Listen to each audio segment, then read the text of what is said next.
Joan Fontaine obtuvo su Oscar dejándose asustar por un ambiguo Cary Grant en el film de Hitchcock, Sospecha. Pero antes, el mago del suspense la había catapultado a la fama permitiendo que la asustase la sombra de la pérfida Rebeca. Por si no bastase con la difunta, la dulce Joan veíase amenazada constantemente por una ama de llaves que se hizo tan famosa como la película, la señora Danvers. También la asustó mucho un juvenil Bar Lancaster en Sangre en las manos, pero, cansada de tantas amenazas, Joan se refugió en otros brazos más serenos. Llegó a la cumbre del cine romántico con Carta a una desconocida, La ninfa constante y Alma rebelde. Títulos que la confirmaron como la ingenua por excelencia del cine americano. Pero también se cansó de tanta dulzura y probó suerte en las heroínas perversas, al tiempo que demostraba su capacidad para la comedia en títulos como El vals del emperador y El pirata y la dama. En su espléndida madurez, escandalizó a América permitiendo que la besase el cantante de color Harry Belafonte. Y entre dulzura, amenazas y escándalo, pasó al teatro con gran fortuna. Por si fuese poco, en la vida real es la odiada hermana de otra famosa actriz, Olivia de Havilland, la inolvidable Melania de Lo que el viento se llevó.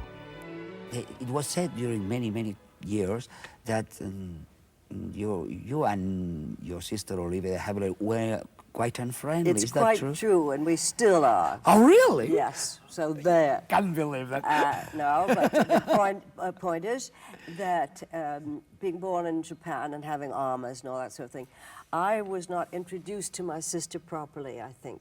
Oh. You're going to have a baby sister to play with. All that didn't happen. And so she was 15 months when I was born.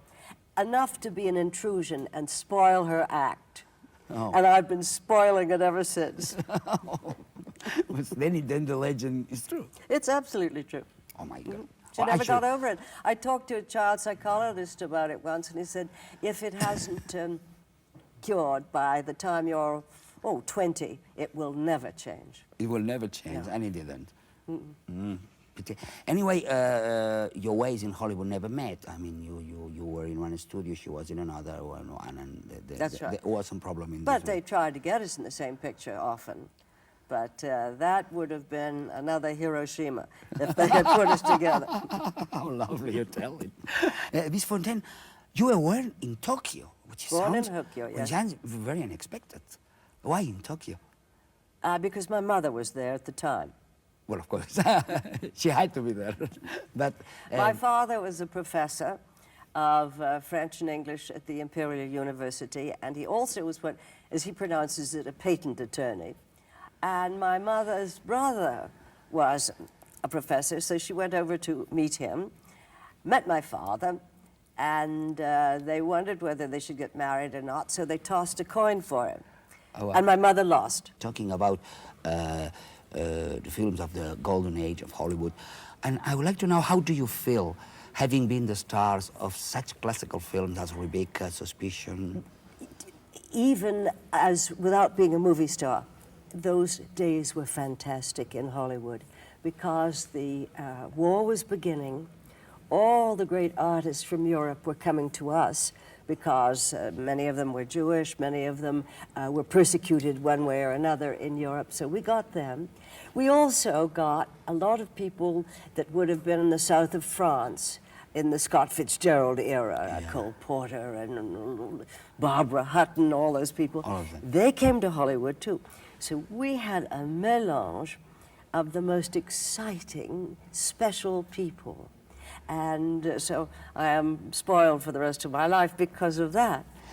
And do you feel any difference between that great Hollywood you used to know and now, and the film industry as it's being now? Terence, when I do a television or something, and I don't want to do any more, by the way, they have you, instead of your great big dressing room where you had your own maid, your own kitchen, you had people to lunch and served wine. You had your own makeup room and all that. Now, they give you a little, what they call a Winnebago, which is a trailer, a motorized trailer. And somebody steps on it and it shakes like mad, your lipstick goes all over. And lunch, they bring you in a paper plate. Oh, yeah. And the coffee's in a paper cup. all the lovely things we had. We were talking about A Certain Smile, and Jennifer Jones on that film had a lovely dressing room on the set as well as in the main building, but she would have oil paintings, Manet, Monet, really? Renoir. In those golden years, when you could have a part like the young girl in Rebecca, what did it happen to you, an actress, as you were in that moment? Well, how did you feel when you were chosen to be that part? I had tested 7 times for that. Everybody in Hollywood tested. 1 to 2. Oh, everybody. So by the time I got it, it's like opening your Christmas present 7 times. 7 times. By the 8th time, it doesn't really matter. There were many actresses that were very eager to get that part. Yes. I think that it was as much important as the search for Scarlett O'Hara. Yeah, but Who else was testing for that part? Rita Hayworth, probably Jennifer Jones, Geraldine Fitzgerald. I could go on. Margaret Sullivan. So Colette many Goddard, others. I think she did. Vivian Lee. Vivian Lee also. Yes, she and too. you won it. Yes, but the reason I won it, partly, was because they wanted a comparatively unknown and not very pretty, gangling, naive ingenue. That's why I got it. But you were very pretty in the film. Well, I must tell you, the same thing happened again. I had been flying with my husband, Brian Ahern. We had a plane. And we came in from a trip and thought we'd just stop at a bistro and have a little spaghetti and go right home. And I was in pigtails and no makeup on and just flying clothes. And the director came over, who was Edmund Goulding, a great English stage director. And Brian said, "Hi, what are you doing these days? Come sit down." And this is my wife. Very English, this is my wife. And so Brian said, Edmund, what are you doing? What's going on? He said, "I'm having a terrible time. I have to produce for Warner Brothers a great big star, but she's got to be skinny and a child, and she has to look as though she's dying of consumption. Now, how about that?" And I said, "Well, how about it? How about me?" And he said, "Who are you?" I said, "I'm Joan Fontaine." He said, "Perfect." You fit the part. I got it the next day. Oh, yeah. But it's true that you were very shy, you, as a girl. Well, married to an Englishman, one's very shy. Why? Because the Englishman's home is his castle. But you divorced anyway. Yes. And suddenly you became wicked. You play Ivy, for instance. And, Oh, yes. and Born to be Bad. Yes. Why? Then you Well, you wanted... can't keep on the same thing. I was typed as it was, unfortunately. And once you're typed, you only have so long a career that people get bored with that. And also, you can't show the audience and the producers that you have other facets to your acting ability. You didn't. You felt that you had to show that other face to the audience. Well, I got bored with them too. And after all, as we used to say about Doris Day, she was the only 40-year-old virgin in pictures. When you just can't go on being that. In the 50s, you played one film which was very publicized as something like a scandal, which was Island in the Sun. And in that picture, Harry Belafonte was the most beautiful man ever. I believe he kissed me. Yes, And he that did. was shocking. I have the film. He did. He did kiss me. Yes. Well, how could I forget a thing like that? But I got letters from the Ku Klux Klan.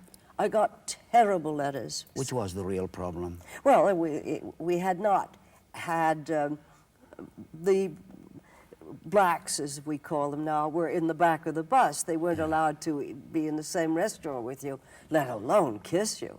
So that was an innovation. And I am glad that it was, and I'm glad things have changed. What happened when you have been a star all your life, and suddenly you came into maturity?